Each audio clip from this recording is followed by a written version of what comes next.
بالعفو والغفران كمان، تلقى الأمان وهي السلام، وينعموا كل البشر في دروبنا، وينعموا كل البشر في دروبنا، وينعموا كل البشر في دروبنا، وينعموا كل البشر في دروبنا. والآن ستحدثكم صفة التواضع عن نفسها.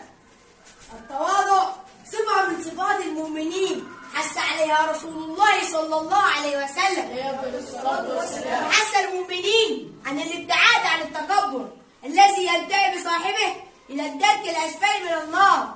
والكبر صفة من صفات الربوبية لا تليق بالعبد الفقير إلى مولاه. قال رسول الله صلى الله عليه وسلم قال الله عز وجل: الكبرياء ردائي والعظمة إزاري، من نازعني أحدهما قذفته في النار. وذكر الله سبحانه وتعالى التواضع في القرآن. لم ترد كلمة التواضع بلفظها، وإنما وردت كلمات تشير إليها وتدل عليها، حيث قال تعالى: وعباد الرحمن الذين يمشون على الأرض هونا وإذا خاطبهم الجاهلون قالوا سلاما. وقال تعالى: ولا تمشي في الأرض مرحا إنك لم تخرق الأرض ولم تبلغ الجبال طولا. وغيرها من الآيات التي تدعونا إلى التواضع. وما الفائدة التي تعود علينا من هذه الصفة الحميدة؟ تواضع يا أبناء الأعزاء صفة محمودة تدل على طهارة النفس، تدعو للمودة والمحبة والمساواة بين الناس، تنشر الترابط بينهم، تمحو الحقد حسد والكراهية من قلوب الناس. شكرا لك أيتها الصفة الحميدة، سوف نتحلى بك وندوم عليك.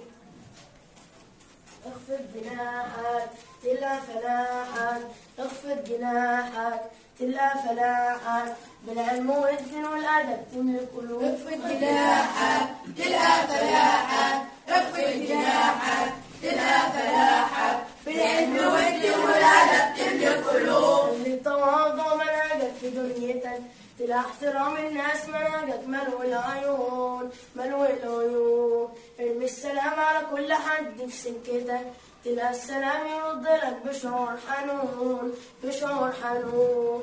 خلي شعاع الشمس يجي بدفاع والنور ينور كل قلب بيحمله تفوه. قصد التواضع أيوة التواضع هو التواضع هو التواضع. مكارم الأخلاق علامة لكمال الإيمان وسمة من سمات المؤمن. قال رسول الله صلى الله عليه وسلم: إن أكمل الناس إيمانا أحسنهم أخلاقا. ومن تمام حسن الخلق التصدق والعفو والتواضع. كونوا أثرياء بأخلاقكم، أغنياء بقناعتكم، كبارا بتواضعكم، فهكذا تعيشون ملوكا.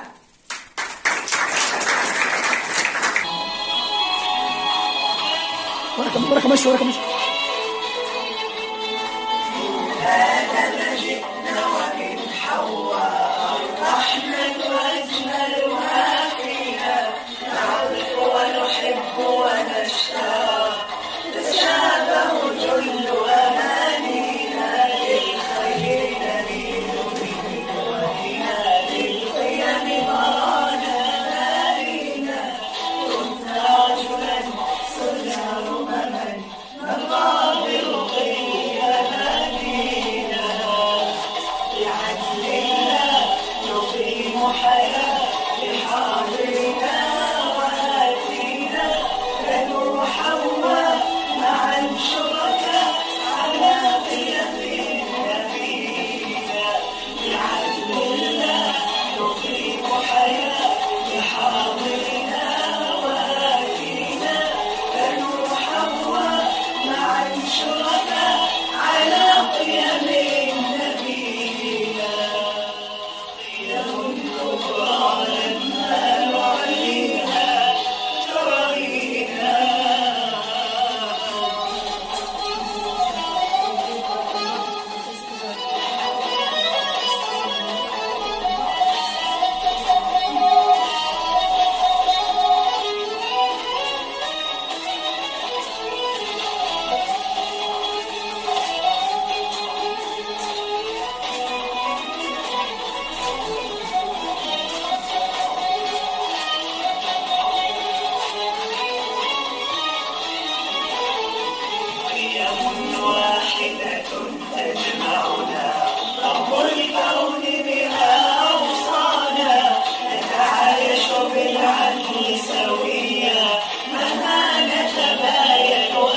شركاء على قيم النبي